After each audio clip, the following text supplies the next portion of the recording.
नमो अरिहन्ताणं नमो सिद्धाणं नमो आयरीयाणं नमो उवज्झायाणं नमो लोये सव्वसाहुणं तीन भुवन में सार वीतराग विज्ञानता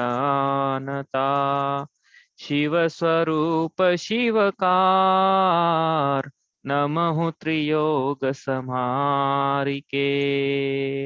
हम पढ़ रहे हैं श्री छड़ाला जी, इसकी 6 ढालों में से हमारी चल रही है 5वीं ढाल। 5वीं ढाल में पंडित दौलत राम जी ने 12 भावना का चिंतन किया है। दूसरी प्रतिमाधारी इन भावना का चिंतन करके अब मुनि दीक्षा लेगा। आने वाली 6ठी ढाल, उसमें मुनि दीक्षा का, मुनिचर्या का वर्णन करेंगे। और सिर्फ मुनिचर्या के वर्णन नहीं है, वहां पे मुनिराज का वर्णन है और आचार्यों की चर्या का भी थोड़ा सा वर्णन देख लेंगे। वहां पे एक दो पंक्ति आएंगी, तप तपे द्वादश धरे व्रज दश। और उसके बाद उपाध्याय की चर्या का अलग से वर्णन नहीं है, अपन अलग से देखेंगे वो। लेकिन उसके बाद आएगा ना स्वरूपाचरण का, वहाँ पे आने वाला है, चिंतन चलेगा स्वरूपाचरण कैसा होता है, उसकी चर्चा चलेगी। और साथ में उसके बाद मुनिराजों की चर्या शुद्धोपयोग में कैसी होती है, अवस्था कैसी होती है, कैसे उनके कर्मों की निर्जरा होती है, और कैसे तब ही शुक्ल ध्यानाग्नि करी चहु घाति विधि कानन धयो। सबसे उत्कृष्ट तप जो है, जिसका नाम है शुक्ल ध्यान, कैसे उस शुक्ल ध्यान में सभी घातिया कर्मों की निर्जरा हो जाती है, उसका वर्णन वहां चलेगा। जिससे अरहंत अवस्था की प्राप्ति है, फिर अरहंत सिद्ध अवस्था की प्राप्ति है। तो शुक्ल ध्यान निर्जरा का कारण है, प्रमुख कारण है मतलब। उसकी चर्चा करेंगे 6ठी ढाल में। तो अभी तो अपन पढ़ रहे हैं निर्जरा भावना, अपनी 5वीं ढाल वाली। तो अपन वो निकालते हैं और पढ़ते हैं। तो ये तो देखो, अब प्रश्न ये हो सकता है, प्रश्न किसी का, हाँ बोलो। हाँ, एक चीज में मेरे को अभी भी कंफ्यूजन हो रहा है कि जो आश्रव अपन ने पढ़ा कि हाँ इन योगों की चपलाई ताते आश्रव है भाई, तो वहां पे अभी भी ये लिखा है कि योगों की चंचलता ही आश्रव का कारण है। उसमें फिर अपन मन वचन काय वो मिथ्याविरति प्रमाद कषाय को आश्रव का कारण माने कि नहीं माने? नहीं, हम क्योंकि मानव। पहले अपन ने पढ़ा था कि अगर मिथ्या को लेते हैं तो उसके पीछे के सब आ जाते हैं। ऐसा आपने समझाया था कि मिथ्या आई है मतलब उसके पीछे के सब आ रहे हैं। तो अब यहाँ तो सबसे आखिरी वाले को इनने ले रहे हैं, तो उसके पहले के माने कि नहीं? ये आश्रय देखो यहाँ पे, सही बात है आपकी कि भाई मिथ्या तो कारण आश्रय है। आपने पढ़ने पहले ये बोला कि मिथ्या तो है तो आगे के सब होंगे ही होंगे। हाँ, और यहाँ पीछे का है तो आगे के होंगे होंगे, इसका क्या? तो ये ऐसा है कि ये अपन, अब देखो वहां पे क्या लिया था, मिथ्यात्व ना, तो वो मिथ्यात्व पाया जा रहा है, तो मिथ्यावृत्ति प्रमाद कषाय योग तो पाया ही जाएगा, क्योंकि बिना मिथ्यात्व के अविरति प्रमाद कषाय योग के आने का सवाल ही नहीं उठता है। ये यहाँ पे लिया ना योग, तो योग सबसे आखिरी में जाएगा। इसलिए ये विवक्षा लगाने की, ये सबसे आखिरी में जाएगा। इसलिए ये मत मान लेना कि योग आश्रव का कारण नहीं है। मिथ्या अविरति जहां जहां भी है वो तो आश्रव कारण है ही, योग सबसे आखिरी में जाएगा। तो जब योग कोई ले लिया है तो उसके पहले वाले जो सबसे आखिरी में जाएगा उसको ले लिया, क्यों? ये यहाँ तक आश्रव है, यहाँ तक आश्रव है जी। सबसे आखिरी में जाएगा ना, यहाँ तक 6 क्लास के स्टूडेंट एक एक करके निकल रहे हैं बाहर, तो जो आखिरी स्टूडेंट निकला कि यहाँ तक 6 क्लास के स्टूडेंट है, तो ये सबसे आखिरी में योग जाएगा। तो यहाँ तक आश्रव लेना है, आश्रव के द्वार यहाँ तक है, योग तक है। इसके पैसा नहीं कि पहले ही बंद कर, आप मान लेंगे पहले ही बंद हो गए हैं, एक एक करके जा रहे हैं, अब तो हो गए बंद, अब तो हो गए बंद, कि नहीं अब तो योग नहीं आएगा तो आश्रव का द्वार बंद नहीं होगा। क्या? हाँ, सहयोग केवली तक रहेगा, 13 गुण स्थान तक। तो ये है दूसरा। ये प्रश्न बार बार आता रहता है कि योग लिखा ही नहीं है, कहीं कहीं लिखा है 6ठे अध्याय के पहले सूत्र दूसरे सूत्र में ये लिखा है। मैंने उस दिन ही बताया था, श्लोक वार्तिक अलंकार की टीका में लिखा है ना आचार्य विद्यानंद जी ने। आप मेरे पास रखिए, आप आओगे तो हम देखेंगे उसमें। उसमें उन्होंने लिखा है ऐसा कि यहाँ पे ये लिया है योग, तो इसमें बाकी सब भी गर्भित मानना है। यदि ऐसा नहीं मानोगे तो फिर मिथ्यात्व गया तो फिर आश्रव का द्वार बंद नहीं होना चाहिए था। लेकिन मिथ्यात्व जाने से आश्रव का द्वार एक द्वार बंद होता है, क्योंकि कुछ प्रकृतियों का आना और बंधना रुक जाता है। मिथ्यात्व का आना बंधना रुक गया है, अनंतारुंदी का आना बंधना रुक गया है, नरक आयु का आना बंधना रुक गया है, नरक गति का, तो ये सब इनका संवर हुआ कि नहीं हुआ? तो इन्हें मिथ्यात्व को आश्रव का द्वार मानना पड़ेगा कि नहीं, क्योंकि इसका आना और बंधना रुक गया है। जैसे मिथ्यात्व का दरवाजा बंद हुआ, ये कर्म रूपी शत्रु आना और बंधना, आश्रव और बंधन इनका रुक गया है। मिथ्यात्व आश्रव का द्वार था, इसका मतलब सिद्ध हो गई ना। तो करना योग सिद्ध है, इसमें क्या है? और कोई प्रश्न है किसी का? आ गया समझ में? आपको नहीं आया तो पूछो। और कोई प्रश्न है किसी का? आ गया, हाँ। आ गया, आ गया। अच्छा, और कोई प्रश्न आप पूछ लो भाई, अभी तक जो पढ़ा हमने। उसमें आप क्योंकि शुरू में पूछ लो तो ज्यादा अच्छा है, सब भैया ने भी इन्होंने शुरू में पूछ लिया, आप शुरू में हो तो ज्यादा अच्छा रहता है, अंत में क्या समय नहीं, फिर आकुलता ज्यादा हो जाती है अंत में। चलिए उन पढ़ते हैं, क्या निजरा भावना पढ़ रहे थे तो संवर से पढ़ें, संवर से पढ़ते हैं चलो। जिन पुण्य पाप नहीं कीना, आत्म अनुभव चित दीना, तीन ही विधि आवत रोके, सांवर लहि सुख अवलोके, निज काल पाय विधि झरना, तासो निज काजन सरना, जो तप करी जो कर्म खी पावे, सो ही शिव सुख दरसावे। तो संवर के बाद निर्जरा की भावना भाता है यह कौन, दूसरी प्रतिमाधारी जीव, कि ऐसी अवस्था संवर की मेरी हो, और ऐसी निर्जरा में भी प्राप्त करूं, तो कि ताकि मुझे कर्म के बंधनों से मुक्ति मिले, और वास्तव में मुक्ति मिले, कर्मों के बंधनों से मुक्त होने ही मुक्ति है।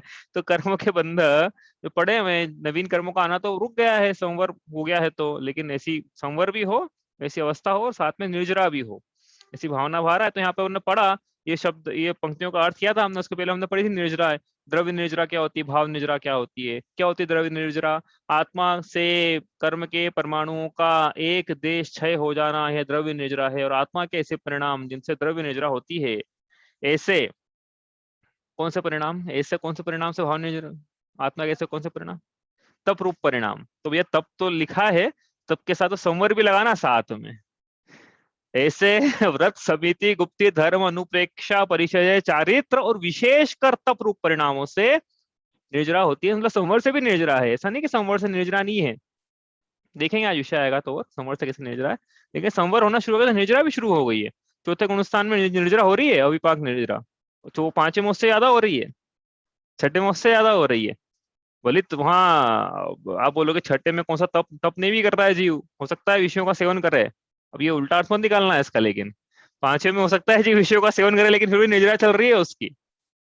हाँ, और पहली पहली प्रति पहला गुणस्थान वर्ती है जो तब भी कर रहे हैं तो भरोसा नहीं है उसका कि काम चल रही है, काम चल रही है कि नहीं चल रही है, अविपाक तो दूर की बात है वो। तो संवर पूर्वक निर्जरा होती है, कहने का मतलब ये है। तो चौथे गुणस्थान में संवर हो चुका है कुछ प्रकृतियों का, इसलिए वहां से निर्जरा शुरू हो गई है ना। लेकिन विशेष निर्जरा तो जैसी जिसकी विवक्षा रहती है अविपाक निर्जरा में, वो तो तप पूर्वक होती है, इसलिए तप की विशेष विवक्षा है। लेकिन तप नहीं भी चल रहा है, जैसे मुनिराज हैं आहार विहार निहार भी कर रहे हैं। क्या होता है आहार विहार निहार, ओपन छठी ढाल में देखेंगे, आप पता ही होगा वैसे आपको। तो आहार विहार निहार के समय भी उनकी निर्जरा चल रही है, आहार कर रहे तब भी निर्जरा चल रही है, और मिथ्या दृष्टि आहार कर रहा है तो क्या चल रहा है कि वो मिथ्या दृष्टि तब कर रहा है मंदिर में बैठा है तो उसकी भी आश्रय चल रहा है।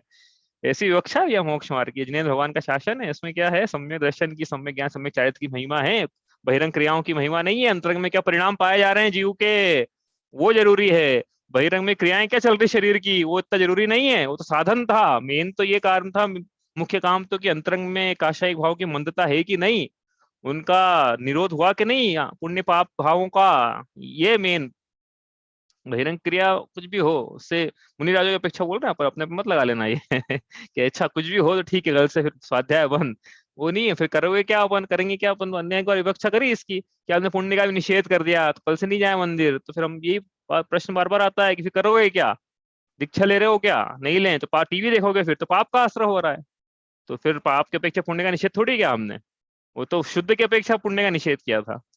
ठीक है, क्रियाओं में, श्रद्धान में तो शुद्धात्मा ही उपादेय है, पुण्य पा उपादेय नहीं है।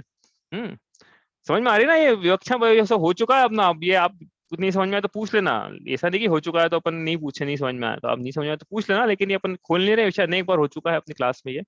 चलो पढ़ते हैं अपन ये। तो दो प्रकार की निर्जरा, द्रव्य निर्जरा, भाव निर्जरा हो गई। इसके बाद दो प्रकार और से करी थी अपन ने, सविपाक निर्जरा और अविपाक निर्जरा। सविपाक निर्जरा मतलब क्या, कर्म की प्रकृतियों का स्थिति पूर्ण होने पर उदय में आके फल देकर आत्मा से पृथक हो जाना, यह सविपाक निर्जरा है।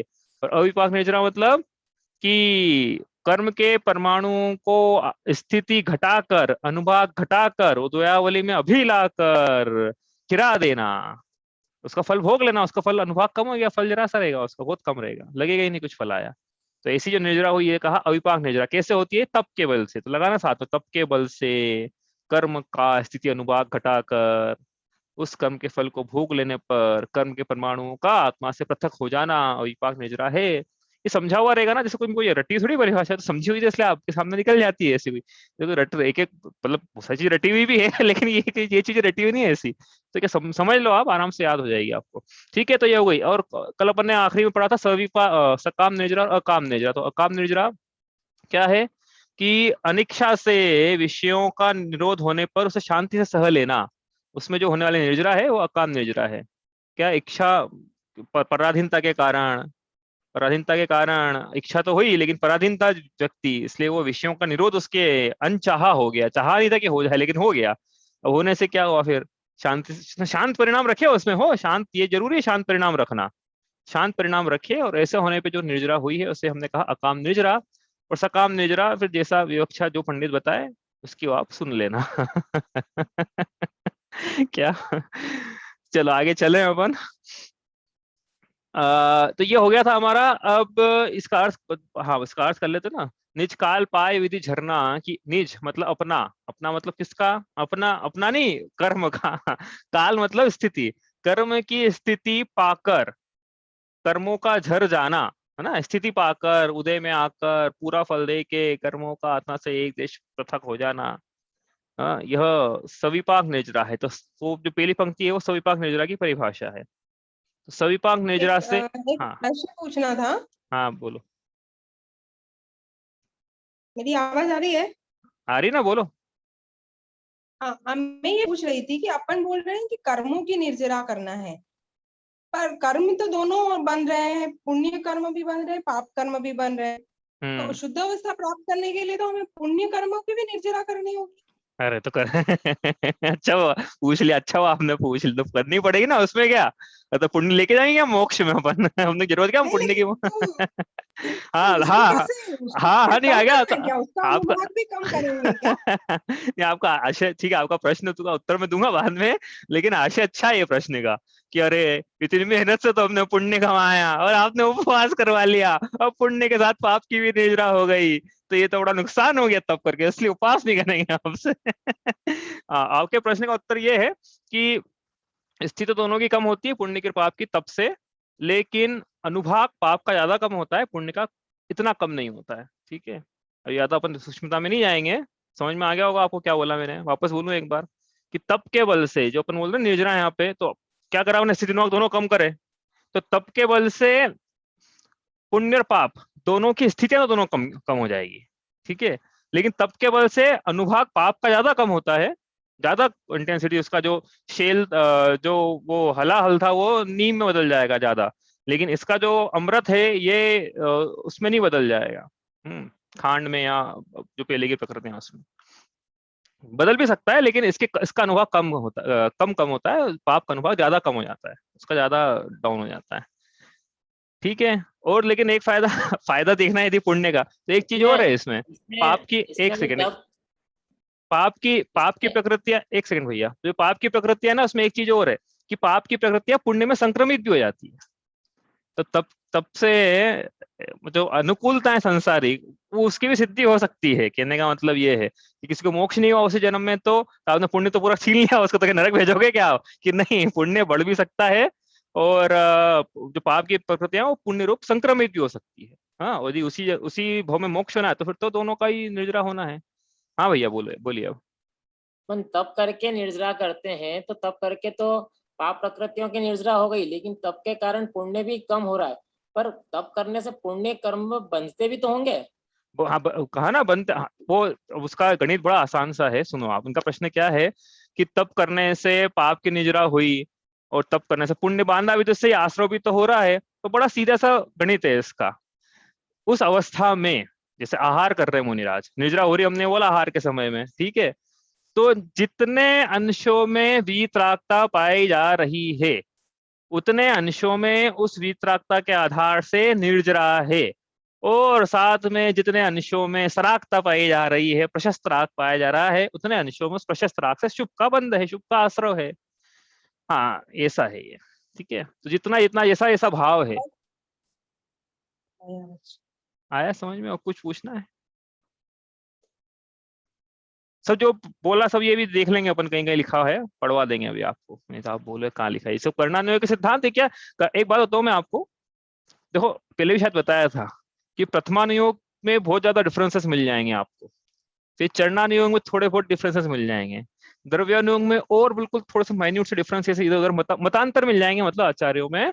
लेकिन कर्णानुयोग ऐसा ऐसा विषय है कि दिगंबर और श्वेतांबर दोनों मान्यताओं में उन दोनों में वरना तो उन दोनों का मिला लिया कि इनमें भी कोई ज्यादा अंतर नहीं मिलेंगे, और विदिन दिगंबर तो बिल्कुल बहुत कम मतांतर मिलने वाले हैं। कहने का मतलब क्या है, कर्णानुयोग के सिद्धांत अकाट्य है, जो हम बोल रहे हैं ना ये अकाट्य सत्य है। कारण बताऊं, इसका एक कारण बताता हूँ मैं आपको कि कर्णानुयोग में यदि हमको जैसे प्रमाद पाया जा रहा है ना, कोई आचार्य बन गए, उनके कोई भी अज्ञानी को लिखना चाहता है कर्णानुयोग का कुछ भी, तो उसमें एक जगह हाथ लगाया कर्णानुयोग में, कहीं भी कुछ भी प्लस का माइनस कर दिया, तो वो हाथ पता नहीं कहाँ लगाना पड़ेगा, क्योंकि वो पूरी इक्वेशन सेट है पूरी, वो एक भी वेरिएबल चेंज करोगे तो इक्वेशन इम्बेलेंस हो जाएगी।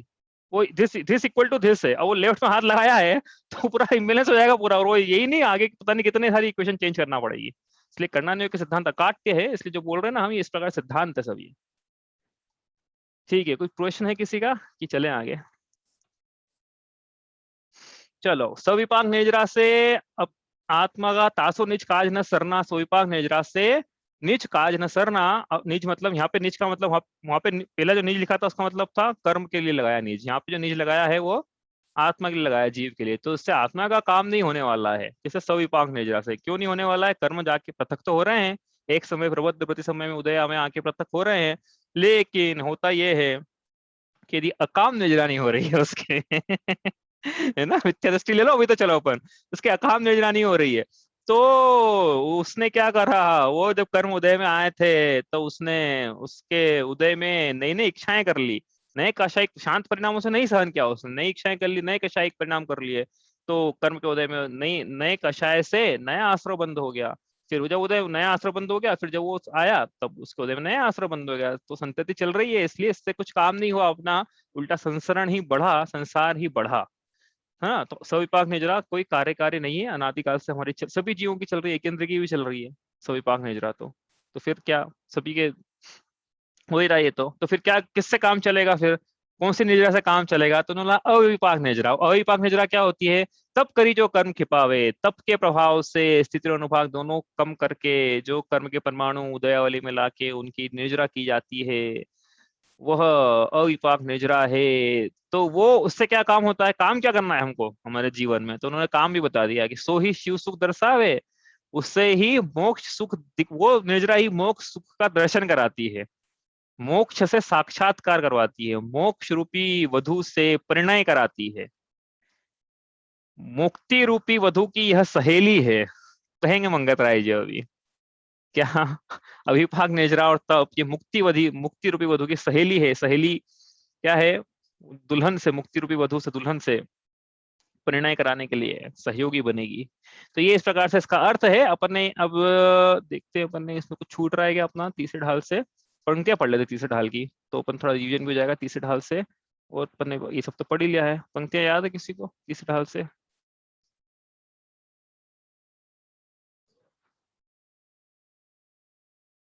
चलो मुझे भी याद नहीं आ रही है, देखते हैं इसमें क्या पंक्तियां थी। निर्जर मोक्ष कहे जिन तीन को ज्यों का त्यों सरतानो। हाँ हाँ, समदम तेजो कर्म न आवे सो संवर आदरिये, तप बल ते विधि झरन निर्जराता ही सदा आचरिये। तो ये निर्जरा तत्व के लिए लिखा है इन्होंने। निर्जरा तत्व में सम्यक श्रद्धा मतलब क्या होता है? तो पहली पंक्ति लिखी संवर के लिए, और आखिरी चरण जो है वो निर्जरा के लिए, कि तप के बल से विधि, वापस विधि है, कर्मों का झरना यह अविपाक निर्जरा है, ताही सदा आचरिए, इसका हमेशा आचरण जीव को करना चाहिए। मतलब संवर पूर्वक निर्जरा करना चाहिए, तप का आचरण करना चाहिए, सम्यक दर्शन पूर्वक 12 प्रकार के तप करना चाहिए, आहार से लेके ध्यान तक 12 प्रकार के तप जो हम पढ़ेंगे।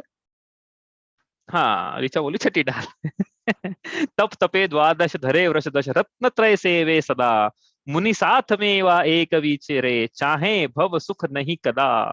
पंक्ति आने वाली है इसमें, तब पढ़ेंगे अपन आचार्यों के। हाँ, उसमें विवक्षा आएगी, अलग से करेंगे उसमें 12 प्रकार के तप। तो ये तप के बल से कर्मों का झड़ जाना, इसका आचरण जीव को करना चाहिए, यहाँ पे ऐसा कह रहे हैं ना। अपन अब पढ़ते हैं, चलो दूसरी ढाल में क्या आई पंक्ति वो भी पढ़ी लेते हैं साथ में। दूसरे अब अंतर समझ में आया? तीसरे ढाल दूसरे ढाल में अंतर क्या है? तीसरे ढाल में समीचीनता क्या है, तत्व क्या होता है, हाँ, जिसका समीची श्रद्धान करना है, वो विवक्षा तीसरी ढाल में है। और दूसरे ढाल में ये है कि इसने अनादिकाल से ऐसा श्रद्धान नहीं किया निर्जरा का, तो कैसा किया, रो की न चाह, इतना सा है बस।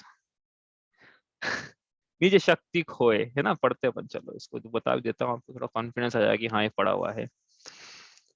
हाँ, संवर से पढ़ते अपन, संवर से।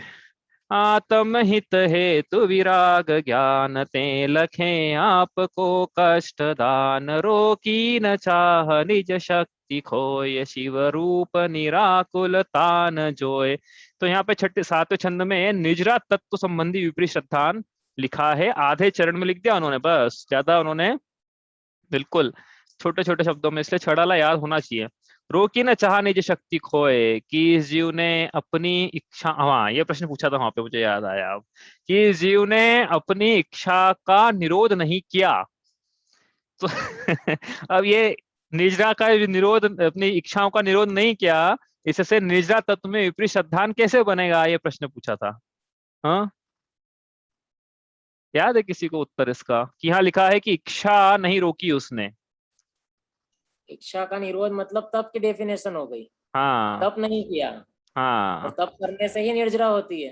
हाँ, तो ये इन दोनों कनेक्शन है आपस में, क्या है, इच्छा निरोधस तपः तपसा निर्जराच्च, तो इच्छा निरोध निर्जरा, इसका मतलब ये हो गया, है ना, कनेक्शन ये है, मतलब इच्छाओं में और निर्जरा में क्या कनेक्शन है आपस में, इच्छाओं के निरोध को तप कहा, किसी भी प्रकार की इच्छाओं का न होना, अभिलाषा, लालसा, लोभ, वांछा, ग्रीड, किसी इस प्रकार की चीज का न होना, यह इसी को तप कहा, इसका निरोध हो जाए।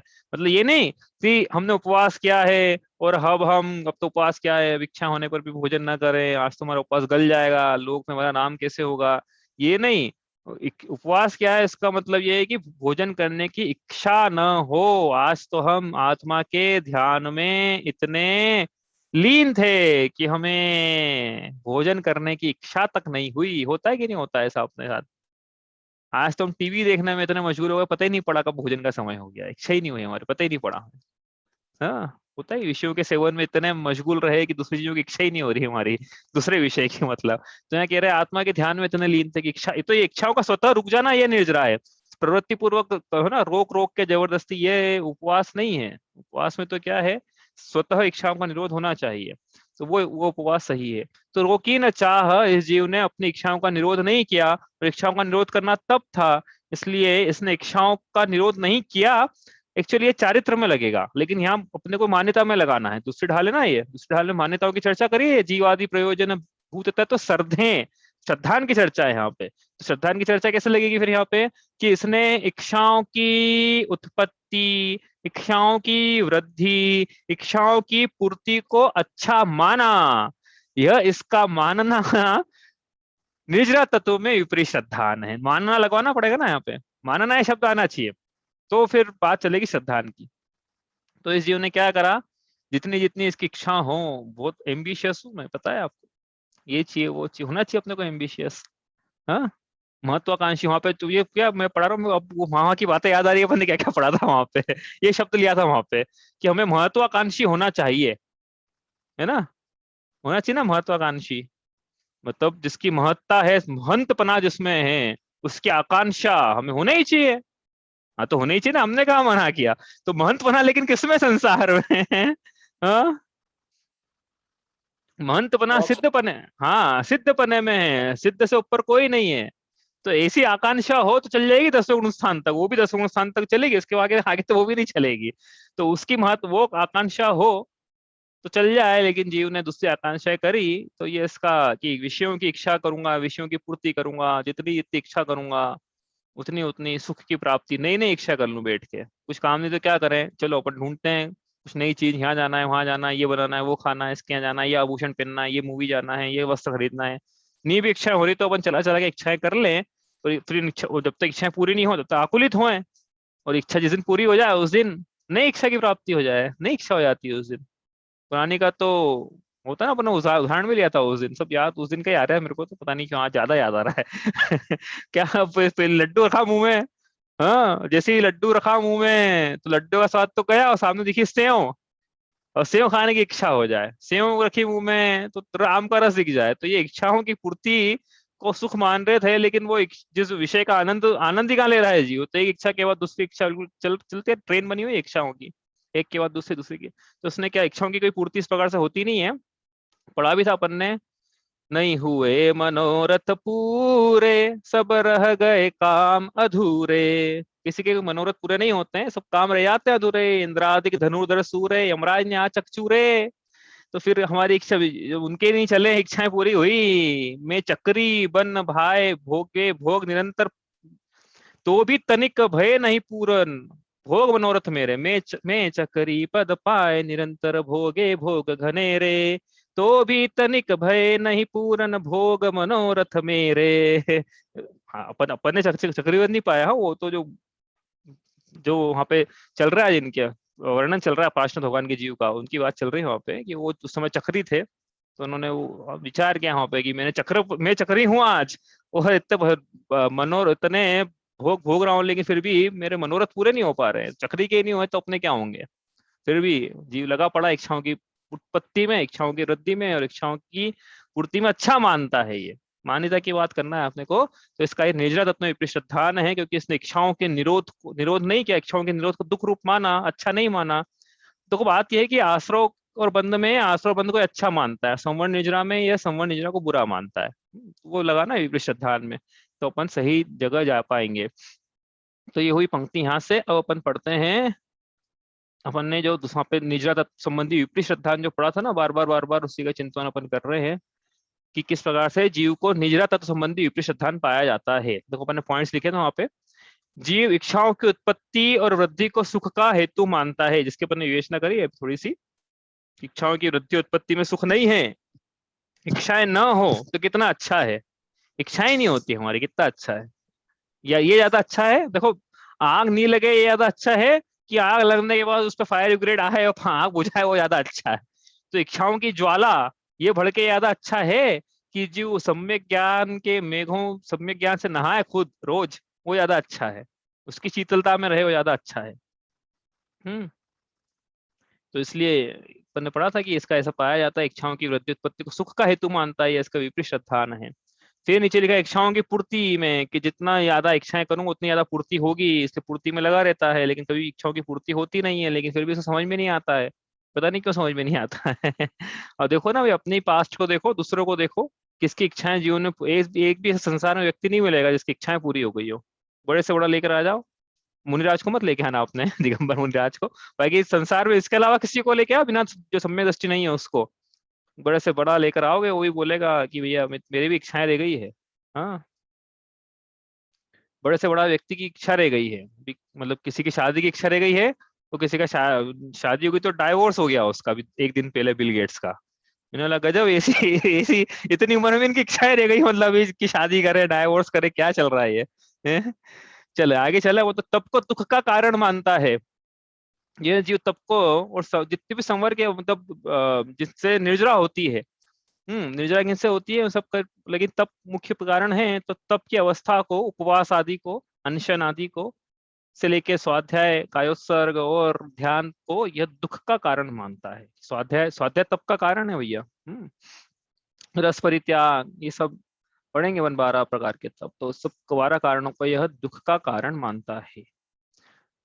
अगला पॉइंट, बाह्य उपवासों को निर्जरा। हाँ, ये इसने जीव का ऐसा मानना कि सिर्फ भूखे रहने से तप हो जाएगा, यह भूखा रहना मतलब विषय कषाय आहार का त्याग नहीं किया, सिर्फ भूखा रहा ये, तो क्या बताओ भूखे रहने से क्या निर्जरा हो जाती है। अंतरंग में इच्छाएं बनी हुई है, यदि तो इच्छा बनी, इच्छा का विरोध करना था, लेकिन इसने तो आज मेरा उपवास हो जान दो, देखो कल तो मैं क्या क्या खाऊंगा ना, बिल्कुल मजा आ जाएगा, बिल्कुल मेरे मेरे जो प्रिय व्यंजन है उनका भोग करूंगा, तो ये तो इसका विपरीत श्रद्धान हुआ। भाई भाई उपवास को यदि निजरा का कारण माना तो। पांचवा, उपवास आदि को कष्टप्रद मानता है, मतलब वही तप के कारणों को, तो तप लिखा ऊपर नीचे, तप के कारण लिखे, जो तप के कारण है वास्तव में, जो बहिरंग कारण जो है उनको कष्टप्रद मानता है, उनको भाषित हो, दूसरे करे तो इसको कष्टप्रद लग रहा है, ये करता है तो भी इसको कष्टप्रद लगता है। अंत में आखिरी पॉइंट है, यह जीव इच्छा को अपना स्वभाव मानता है, कि जीव का स्वभाव इच्छा करना, तो जो उसको स्वभाव मान लिया तो उसका अभाव कैसे करेगा। हाँ, जीव का स्वभाव इच्छा नहीं है भैया, जीव का स्वभाव शुचिता है, शौच है। अब इच्छा और शुचिता में क्या इच्छा और शुचिता का क्या कनेक्शन है आपस में, कोई बताएगा भाई? इच्छा जीव का स्वभाव नहीं है, शोच जीव का स्वभाव है। तो बताना चाहता है कनेक्शन क्या इच्छा और शुचिता में? क्रोध जीव का स्वभाव नहीं है, क्षमा है। मान जीव का स्वभाव नहीं है, मार्दव है। माया जीव का स्वभाव नहीं है, आर्जव है। लोभ यानी इच्छा जीव का स्वभाव नहीं है, शोच जीव का स्वभाव है। तो इच्छा और शोच में कनेक्शन कहाँ से आ गया ये? क्षमा का भाव कर, क्रोध का भाव क्षमा है, ये समझ में आता है। मान का भाव मार्दव है, माया का भाव ऋजुता है, आर्जव है। बताओ भाई, कौन बताना चाहता है? लोभ, इच्छा भी तो लोभ ही हुआ। हाँ, तो मतलब कनेक्शन इच्छा करना उसी की, लोभ करना ही तो मतलब उसकी इच्छा होना है, आगे आगे इच्छा होना, इन्हें लोभ करना ही तो हुआ। ऐसा लोभ, लोभ का मतलब भी तो अपन यही लेते हैं ना, कि इस चीज हाँ का लोभ है, इस चीज की प्रश्न, इच्छा हो रही है, इस चीज की हाँ हाँ प्रश्न ये है, आपने जिसका उत्तर दिया वो ये है कि इच्छा और लोभ अलग अलग होते हैं कि एक ही होते हैं। लेकिन प्रश्न तो ये था कि एक इच्छा ही के अभाव में, हाँ वो तो वो प्रश्न ही नहीं था, लेकिन प्रश्न तो ये था कि इच्छा और शुचिता में, इच्छा के अभाव में शुचिता कैसे प्रकट हुई, जब क्रोध के अभाव में क्षमा मतलब प्रकट हुई। हाँ बोलो। मतलब इच्छाओं का निरोध करा, मतलब लोभ को रोका तो शुचिता प्रकट हुई ना। तो क्रोध का भी तो अभाव करा तो शुचिता प्रकट होना चाहिए ना। क्षमा भी क्या शुचि है क्या क्षमा? और कोई बताना चाहता है? आप सोच के बताना चाहते हैं वापस से? ये तो बड़ा अपन ने पढ़ा था परीक्षण में। देखो ये थोड़ा बेसिक एक दिन का क्वेश्चन टाइम अगले कल के लिए रखते हैं इसको। कल के लिए रखते हैं, चलो ठीक है, बढ़िया है। मतलब कोई ऐसा बोलता है तो मेरे को अच्छा अच्छा लगता है, तो कारण ये है कि वही वो चाहता है कि मैं खुद स्वाध्याय करूं, मैं खुद डिस्कवर करके आऊं। आप मत बताओ तो इससे क्या है, वो पढ़ेंगे थोड़े टाइम के लिए तो कम से कम 4-5 मिनट 10 मिनट जो भी जितना टाइम लगता है पूछेंगे लोगों से, उनका चलेगा चिंतन। चलो अपन को ये पढ़ना था, समय तो हो रहा है जितना पढ़ पाते हैं। अब ये मोक्ष प्रकाशक खोला आपके सामने दिख रहा होगा, इसमें लिखा है निजरा संबंधी अयथार्थ श्रद्धान। पढ़ते हैं इसको, ज्यादा बड़ा नहीं है ये। तथा बंध का एक देश अभाव होना सो निजरा है। ये तो निजरा की परिभाषा लिखी है उन्होंने, अब द्रव्य भाव लगा लेना जैसा आपको लगाना है। जो बंध को यथार्थ नहीं पहचानते उसे निजरा का यथार्थ श्रद्धान कैसे होगा? मतलब जिसने बंध को उपादेय माना है वो निजरा को उपादेय कैसे मानेगा? जब तक निजरा को तो उपादेय तभी मानेगा ना जब बंध को है माना। जिसने बंधना, पुण्य का बंधना जिसने अच्छा मान के रखा है, वो पुण्य की निर्जरा को उपादेय कैसे मानेगा? इसलिए आश्रव और बंध है संवर निर्जरा उपादेय है। समझ में आ गई ना बात? जैसे भक्षण किए हुए विष आदि से दुख का होना न जाने तो उसे नष्ट करने के उपाय को कैसे भला जानेगा? किसने ऐसा मान लिया कि विष का भक्षण करना मेरे लिए अच्छा है, तो विष भक्षण का दूर करने का उपाय कैसे करे? उसको तो ऐसा लग रहा है कि विष भक्षण अच्छा है मेरे लिए, उसको ऐसा लग रहा है बंद अच्छा है, तो निजरा कैसे उपादेय माने वो? उसी प्रकार बंद रूप किए कर्मों से दुख होना न जाने तो उसके निजरा के उपायों को कैसे भला जानेगा? पढ़ो आप ये मोक्ष प्रकाशक, मजा आएगा आपको। समझ में नहीं आया तो पूछ लेना भैया। हाँ, तथा इस जीव को इंद्रियों द्वारा सूक्ष्म रूप जो कर्म उनका तो ज्ञान होता नहीं है, क्योंकि कर्म जो है इतने सूक्ष्म है कि वो इंद्रियों से ज्ञान का विषय, कर्म क्या वो और से बड़े बड़े स्कंद भी नहीं बन पाते, तो कर्म तो बहुत बाद में आता है, तो वो इंद्रियों से ज्ञान का विषय नहीं होते हैं। और उसमें दुखों के कारण वो शक्ति है, उनका भी ज्ञान नहीं है। अब जब कर्म का ही उसको पता नहीं है तो ऐसा कोई कर्म दुख देगा सुख देगा ऐसा उसको, कर्म सुख तो देता नहीं है, कर्म दुख देगा ऐसा भी उसको ज्ञान ही नहीं ना, दिख ही नहीं रहा उसको, क्योंकि दिखे हुए को मानता है वो, तो है तो दिखाओ हमको तो मानेंगे। तो हम उससे बोलते हैं आपकी हैप्पीनेस दिखाओ। हाँ आपका सुख दुख हमको दिखाओ तो हम मानेंगे। चाटा मारने पे दुख हो रहा है, आप दिखाओ कि देखो मेरा दुख है सामने, लक्षण से नहीं दिखाना, दुख को दिखाना है सामने, रोते हुए रोता रोना लक्षण है उसका। आप तो दुख का साक्षात दिखाओ हमको कि देखो हमको दुख हो रहा है, देखो देखो ये रहा दुख हमारा। हाँ, ऐसे प्रश्न है हमारे से बहुत सारे फिर कि तुमको दिखाओगे तो मानेंगे। चलिए आगे बढ़ते हैं। इसलिए अन्य पदार्थों के ही निमित्त को दुखदायक, अब चूंकि उसको इस कर्म का पता आता पता कुछ नहीं है, इसलिए अन्य पदार्थों के ही निमित्त को दुखदायक जानकर उनका ही अभाव करने का उपाय करता है। जैसे कुत्ते पे लाठी मारो तो वो लाठी पे झपटता है नहीं है, हाँ लाठी पे झपटता है, मारने वाले पे नहीं झपटता है। वैसे ये कर्मों कर्मों के कारण अन्य पदार्थों की लाठी पड़ रही है इस पे, तो ये अन्य पदार्थों पर झपट रहा है, लेकिन वास्तव में वो अन्य पदार्थों की लाठी क्यों पड़ रही है? कि कर्म का कर्म मार रहा है वो लाठी तो वास्तव में, तो कर्म पे झपटना चाहिए था इसको, लेकिन इसका श्रद्धा नहीं ना, कर्म पता ही नहीं है इसको, तो कुत्ते की भांति लाठी पे झपटता है। इसलिए अन्य पदार्थों के ही निमित्त को दुखदायक जानकर उनका ही अभाव करने का उपाय करता है, परंतु वे अपने अधीन नहीं हैं। पर पदार्थ हमारे अधीन नहीं है, वो अपनी योग्यता अनुसार परिणमित कर रहे हैं, लेकिन हमारा चैतन्य पदार्थ हमारे अधीन है, हमारी समता हमारे अधीन है, हमारा पुण्य पाप का विचार हमारे अधीन है, हमारा श्रद्धा ज्ञान हम ये हमारे अधीन है, हमारा चारित्र हम ये हमारे अधीन है। तथा कदाचित दुख करने के निमित्त कोई इष्ट संयोगी कार्य बनता है तो वह भी कर्म के अनुसार बनता है। तो दुख मतलब क्या है, इष्ट और अनिष्ट ये सब कर्म की व्यवस्था है, लेकिन इसने पर पदार्थों को सुख का करता, पर पदार्थों को दुख का करता माना, यह इसका विपरीत श्रद्धा है।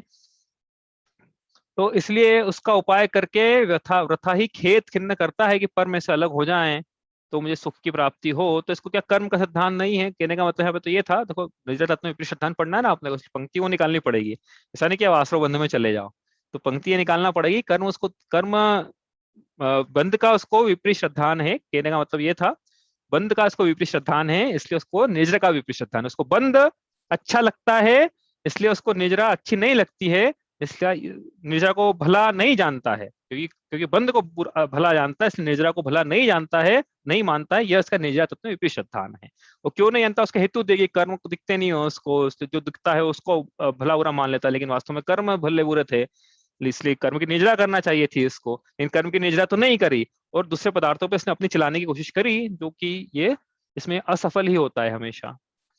ठीक है, ये पढ़ा हमने अभी, थोड़ा और विषय है इसमें निजरा तत्व में, मोक्ष प्रकाशक से और पढ़ेंगे अपन कहीं अन्य से, उसके बाद अच्छा प्रकरण आएगा उसमें, उसके बाद अपन फिर आगे चलेंगे इसमें। आपका कोई प्रश्न हो तो आप कल लेके आइएगा। और आपका आज का प्रश्न ड्यू है, इच्छा के अभाव में शुचिता कैसे प्रकट हुई, क्रोध के अभाव में क्यों नहीं हुई? ठीक है, हाँ हाँ, तो वही तो उन्होंने जवाब, चलो अपन करेंगे इसका।